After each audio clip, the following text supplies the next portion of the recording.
Hey NAI football fans, Corey Thorpe here with another edition of the NAIFBALL Podcast, powered by AdCraft USA, your custom apparel, merch, and uniform experts. Our friends at AdCraft have been with us for many years now. They've run web stores for us multiple times. These guys are NAI fans and family who are experts in the apparel and merchandise world. AdCraft allows you to take the hassle out of ordering. Let their knowledgeable design and customer service staff handle everything from hosting the store online, shipping the product, and helping your customers so you can get back to the game. Find them online at adcraftusa.com. All right, NAI football fans, this is Corey Thorpe back with another edition of the NAIF Ball Podcast, powered by AdCraft Custom Apparel and Merch. Best in the business. You heard them in the intro. Let's get down to it. Guys, it's a little weird having a Georgetown podcast and having a new head coach on, but that's what we've got. It's a new season for new head coaches again in the Mid-South. This time, Georgetown's John Perin. Coach, how you doing this evening? I'm great, Corey. Thanks a lot for having me on. Yeah, absolutely. It's my pleasure. And kind of thinking about it and doing the prep work. I mean, very similar question to what I asked Coach Oliver a few years back when it was coming into his first year. You're following in a line of coaches that have, at the very least, won a national championship. Mm-hmm. And this the two of them, NAI Hall of Famers. I gotta imagine that is no, that's not going to be something that's on your mind all day, all night. But boy, that is a task and a responsibility to be handed the keys. Yeah, Corey. I mean, I'm so blessed to be in this position. When you walk in our building every day, there's kind of we've got these kind of windows, and there's like a silhouette of the three national championships you can see every single day. So I've had to look at it the past 3 years since I've been here, and that's the expectation of Georgetown. That's why I came here in the first place. I also appreciate and understand the responsibility that I have now. I mean, I'm not in this position. I mean, a first time head coach doesn't get the Georgetown College head coaching job in really any other world. But I'm it's what motivates me every single day. The history here, the rich tradition, the winning tradition, our alumni. I mean, everything about it, and it's what it's what fires me up every single day to come to work. So, keep in the back of my mind. I don't try to think about it too much, but I also understand the responsibility and excited about it. That's why you coach. That's why you want to be at a place like Georgetown, and be in this position where there is a ton of expectations. Even my meeting with our president, I mean, she made it very clear, the winning expectations. And I think it helps to have the athletic director right down the hall who is able to help in any of those situations too. And he was the guy who hired me. So we're in this together. Well, Coach, let's go ahead and hit the rewind here to the beginning of last season. It was a great matchup, phenomenal Yeah. matchup between two teams that would go on to make playoff runs. It's a great game between y'all and Montana Tech in August in Butte, and it's a tight ball game. It was absolutely had me on the edge of my seat, sitting in this very room watching with some of our patrons. Unfortunately, you come up short. Montana Tech finds a guy with 12 seconds left, snipes the 2-point conversion, and you go 0-1. Man, talk to me about making sure you keep your chin up after a game like that, knowing that you've got a few more games that you've got to get under your belt before the Mid-South work begins.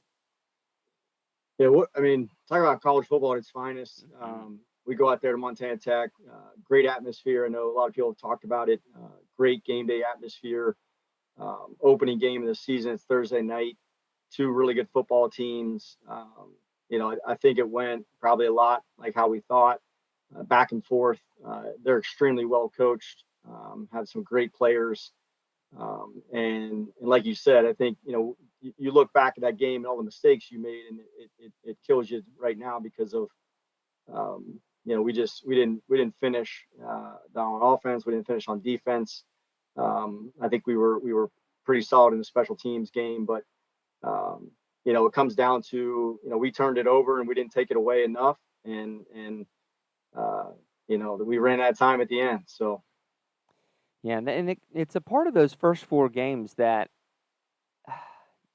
it was weird watching it from the outside because I'm sitting here going preseason. I think Georgetown is gonna be a team to watch out for. You get that one, and then nobody knows at that point who U Pike is. Nobody knows right, that they're about to be a playoff team by the end of the season. All they see is a Georgetown team who was supposed to be a top 10 squad, scoring 10 points in the fourth quarter and finding a way. Now, obviously, hindsight being 2020, U Pike has a darn good squad. really good. Talk to me about coming back from behind in another tight game and your guys having the mental fortitude to come back and get the W there.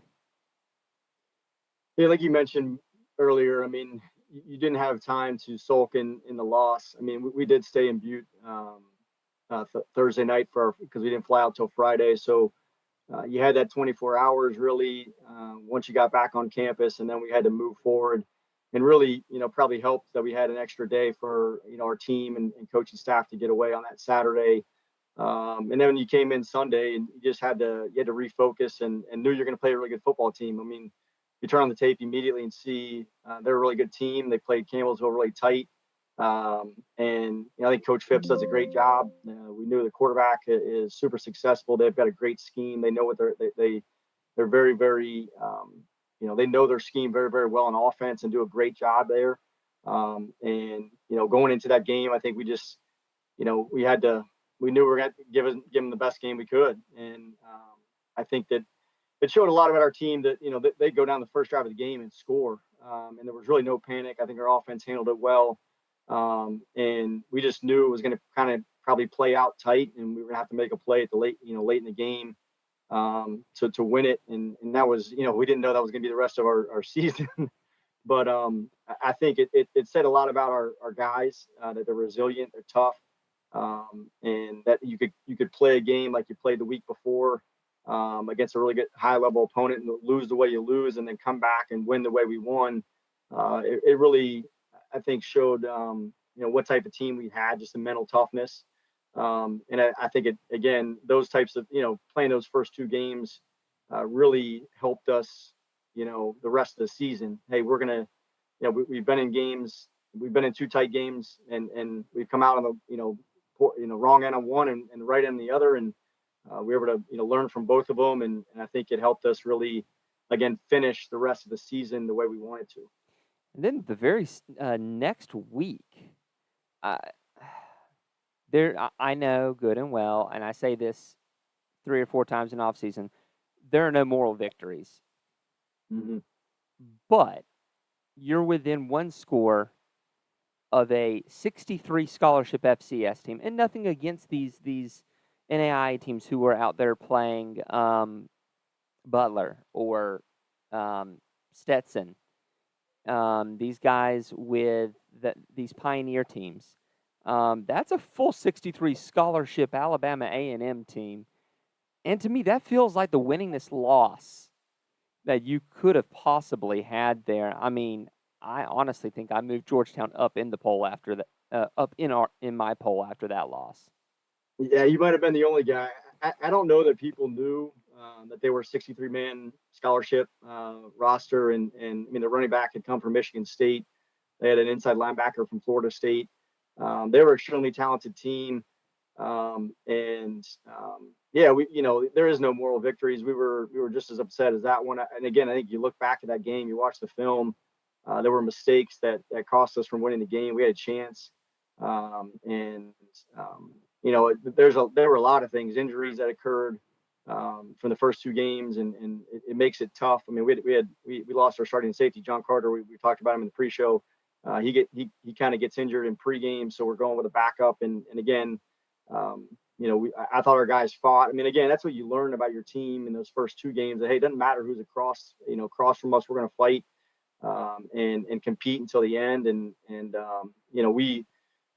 said it kind of going into the season. We don't care who it is, anywhere in the country, any level, we'll play them. We're not afraid of competition. I think we had the hardest schedule in the country from all the analytic companies and all that stuff. But again, I think we learned about, hey, this is a full scholarship, 63-man roster, FCS program on the road in a great environment, great band.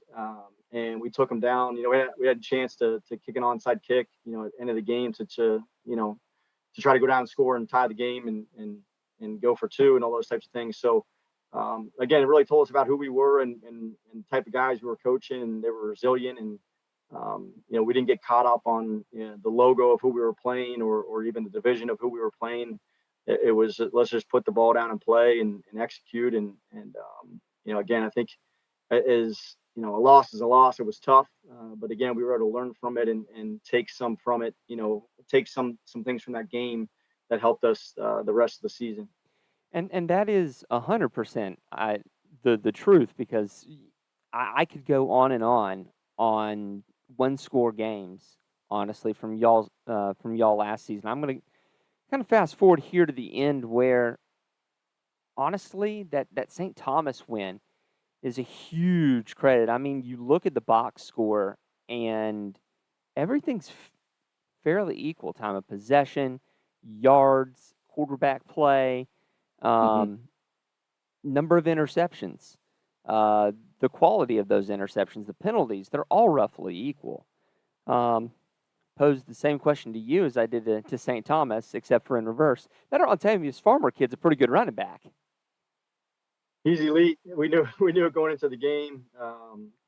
Outside of one run, I thought we did a great job. They're an extremely talented team. The receiver was an elite receiver. The quarterback did a really good job of recognizing coverages and knowing where to go with the football. We confused him early in the game, and then I just think he made one bad throw in the third quarter, I believe it was. But we had the respect of them, and again, once you get to the quarterfinals or the second round of the playoffs, or really just the playoffs in general, I mean, all these teams are going to be extremely well coached. They're going to have really good football players. They're going to have played a tough schedule to a certain extent, and we knew we were battle tested. We had played in every type of game, I think the difference in that game is the last drive of the game. Our offense took, can't remember, something like 9.5 minutes off the clock, and it was the Darius Neal show.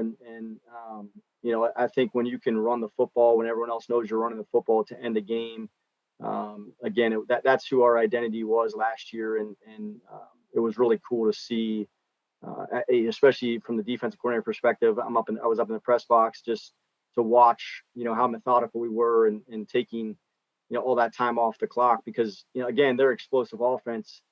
You take 4 minutes off, you give them 5 minutes left.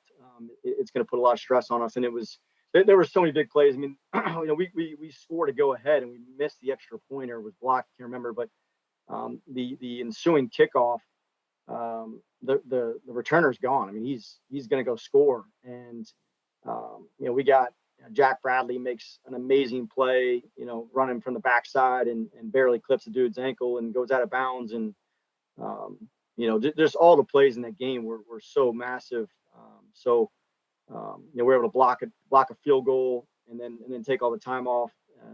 It was a great team win. I mean, we needed everything. We needed special teams. We needed offense. We needed defense, and we all kind of came together when we needed at the end there. And then, of course, the final game, where it comes to a close here, it's a team against which Georgetown's pretty familiar, and a team that's been to 3 straight now national championships. And you want to talk about a defensive masterclass that Kaiser put on. That was it. And honestly, I think they had it going on in all 3 phases. I mean, anytime where they're able to hold the ball for almost 40 minutes that's problematic. Yeah, Kaiser was it was an elite team. I thought that was the best coach team we'd played all season. They also had very very good players. The quarterback play was high level. I think that kid is um, I hold him in high regard. I mean, we got to see Jalen Grimstead from the year before. Yeah. Very similar type players. There's no reason. There's no you don't wonder why that team's playing for a national title 3 years in a row. Just the type of talent they had, the coaching they had, their scheme was good. They did a great job defensively. They did a great job on offense, and I thought their special teams were really well coached as well. Just even going back and looking at stuff right now in the spring, or as we get ready for spring, just watching old cut ups. I mean, they had a great plan in all three phases and executed it, and it was a tough day for us. So let's take a look ahead at your schedule coming up. One that I really want to start off with is a little bit of a jaunt for y'all, and it's a fun one. You play at Rio Grande. I still have to tell myself that first word is Rio, not Rio. I know. Um, they've been a team in that my NHR guys and my NAIA ball guys have said. So I'm getting used to it, but that's got to be a fun, a little bit of a close rivalry for y'all. Kind of in that sense, y'all are in the Cincinnati area. They're a little bit to the east of y'all. That might be a little fun rivalry coming up. Yeah, excited to play them. We see them a little bit in recruiting. Yeah, like you said, especially in the Ohio area. And they're starting up their football program. We're going to go there, be their first home opponent. It'll be That's cool. be a great, I'm sure, a great environment for their opening, their first football game on, for them in a long time. And I'm sure it will turn into, just proximity and location. It will turn into a great rivalry as well. And then, of course, the back half of your schedule does, honestly, none of the schedule does you any favors. You start off with U Pike.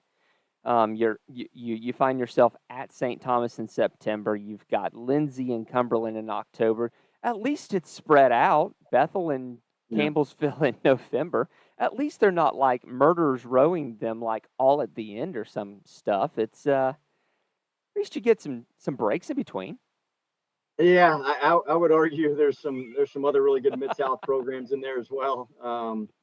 The Mid South is deep. I mean, you mentioned Lindsay. Obviously, Campbellsville had a great season. Cumberland, Tennessee. Again, I hold them in high regard as well. They had great quarterback play, great defensive play last year. And they got some good young receivers as well. Bethel, again, has always been a tough opponent, and really, again, you look across the whole conference, it's nothing to use circle as a win right now. I don't believe. Faulkner's got a new coach, so there's some question marks there, but they always have extremely good talent, and are a tough opponent.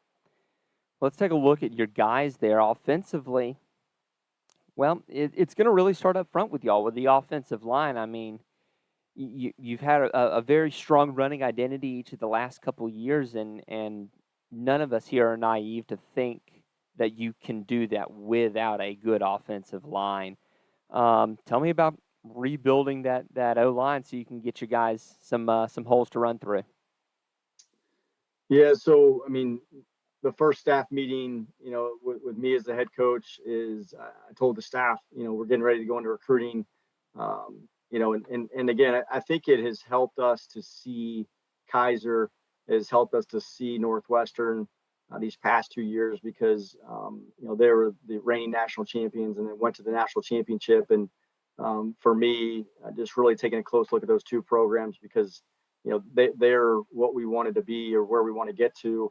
I told the staff for us to be successful, for us to win a national championship and have the success we want to have, we've got to be great up front on both sides of the football. So, we wanted to go out and really attack, the offensive line recruiting. I believe we did that, and got a couple guys at mid-year, and then I think we signed a super strong freshman class that again, they have to come in and be developed. But we signed a lot of really strong players there.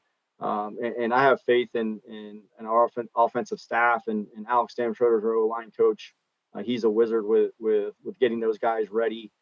We graduated a bunch of guys from the 23 season going to this 24 season, and we're still able to have a ton of success rushing the football. We've, there's some guys that have been waiting in the wings. They're not going to get their opportunity. And spring is going to be great for the development and really building that cohesive group, and then adding in those young guys when they come in this summer. So I'm excited to see the growth of that group. Now, defensively, you've got some rebuilding to do on your D line and a little bit of holes to patch in the defensive backfield. But even though you're bringing back a majority of your linebackers, talk to me about filling the gap leadership wise that you're losing in Chad Holleran. I mean, that's a dude that's been around for what feels like forever and probably knew your defense upside down. Yeah, Chad is he was an eraser. Even like I said, going back watching cut ups in his past year, he'd be blitzing and then make a play 20 yards down the field. Anytime we lose a good player, we lost DJ White the year before. We've lost great players, and that's part of having a great program. Is guys are going to graduate. It is not trying to go. You're not trying to just replace the player. You're trying to replace the production. And again, I think we've recruited well at that spot. It's a competitive spot on our team. There's going to be a bunch of guys that will compete there for this spring. And again, I think we got some great returners. Bryson Huddleston hasn't played a bunch of football for us due to injuries, but he's an excellent football player. He played in 2 games basically for us this past year because of injuries. And he's a really strong leader and also a great player. And then, there's again some guys that have been able to see how Chad practices, how he plays in the meeting room, all those types of things, the leadership that he was able to bring, and just his mindset on how he practiced. I mean, that was one thing that watching him, I mean, he was a great practice player. And that's the thing I hope that rubbed off on those guys the most, to seeing he never wanted to miss practice. He wanted every rep he possibly could get. And again, I think there's been guys watching that and ready to take on his role as in that Mike position. And again, don't try to be Chad Holler and go out and be the best version of yourself, and we'll replace the production in other ways. But he'll definitely, we'll definitely miss him. You don't replace a guy like that, overnight, especially. But I think we've got some guys that are ready and are chomping at the bit and have been working really hard this offseason to fill that that position. So next question I've been asking everyone just to kind of get everyone's feelings, but I think honestly the answer is probably easiest for those in the Mid-South. We've seen, Coach Jasper has gone on to, I believe, Stetson, actually. Yes. So I just trashed his new school. Sorry. So Bethel's got a new head coach. It might be a year before they get their system installed. Coach Kleckler over at Lindsay has been installing his system and trying to get everything ship-shaped there. But honestly, we saw a couple of teams last year that surprised. I won't say that they both came out of left field because we've been watching Campbellsville for a couple years now. But what team, or in this case teams, or someone else that you're going to throw out there, is kind of that next contender or kind of has their window opening to where you're like, give that one a year or two, and they're going to be there? Man, that's a tough question. I just have a lot of respect for everyone in our conference. I mean, I think that, Coach Bright coming over from Bethel to be the OC at Lindsay, I think very highly of those guys. They do a great job, program wise. Campbellsville is got their quarterback returning, and they do a great job offensively and defensively, and recruit very well. So I think, again, they're going to be a strong force. I mean, again, I think, Cumberland, Tennessee they've got an identity as a program and what they want to do. And I think that to me always sticks out for the successful programs. When you lack an identity, you're trying to do one thing and try to do another thing another week. It's I think that's where the inconsistencies show up. But they're very consistent in who they are and do a great job on both sides of the football. Bethel's bringing in a very high level offensive coordinator from the Division III ranks, and they're going to be tough. And again, like you said, it may take time, but I think very highly of those guys. They play great defense. I'm proud of leaving somebody out. I mean, again, I think Faulkner is always tough as well. I mean, they're they've always got great talent, and again, they've got a coach. It may take time, but they've got a history of having success there. So, that they'd be maybe the team that you don't know the most about because a lot of the other staffs have stayed intact. There's every game I think is so important in the Mid-South, and that's why you saw kind of they all kind of beat each other at the end, and it probably cost Campbellsville from a playoff, the playoffs, or maybe even cost Cumberland from the playoffs. I mean, you got to take every week, as its own opponent and its own season almost, because they're so important to the end of the season implications. So yeah, that's really going to be very interesting seeing that. I mean, because for so long in the Mid-South, you've had these three very dominant squads suiting up, and really it's been for the last few years who can get best 2 out of 3 between Bethel, Georgetown, and Lindsay. So it'll be really interesting to see how that dynamic goes. And you can never count out Cumberland's of Kentucky. I mean, yeah, I forgot to mention them. Yeah, no. Coach Housekeeper does a great job. Yeah. They're well coached. Again, they have an identity offensively and defensively, and he's been running a defense for a long time. It's super successful. It's aggressive, and that might be the team that I would say to keep an eye on that maybe hasn't maybe performed the highest, but they're always gonna be well coached, and he's always gonna have them ready to play us. So yeah, well, there's some history there. So, Coach, what area of your program, whether it's going to be something on the field or off the field, are y'all really homing in on and focusing in 2025?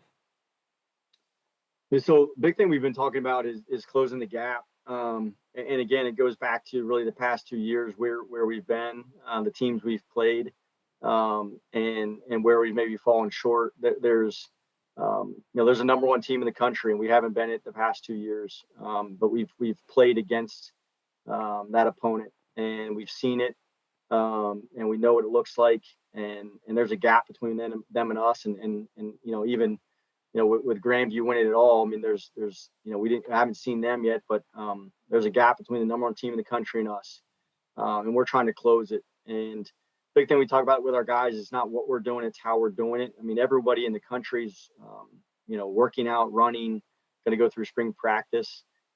We've got to find ways to close the gap there. And that's, from everything to do with football, strength training, those types of things, but also becoming a closer team. Really spent a lot of time on that, this time of year with kind of, we call it it's every Wednesday we'll have a team meeting and do a lot of small group stuff. And again, I think just a team, a strong team, a team that loves each other is a tough team.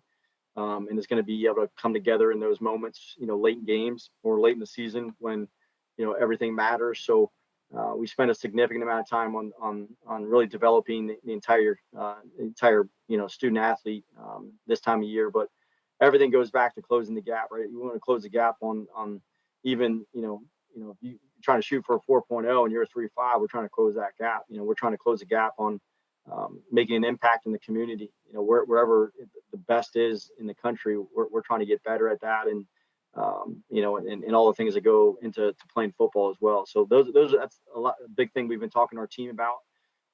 And again, it really just stems from seeing it, right? I think once you've seen, the so-called, best teams in the country, okay, it's easier to envision what it takes. If we were just kind of talking about, we had never seen these programs or never played these programs. It's tougher, but our guys have seen it.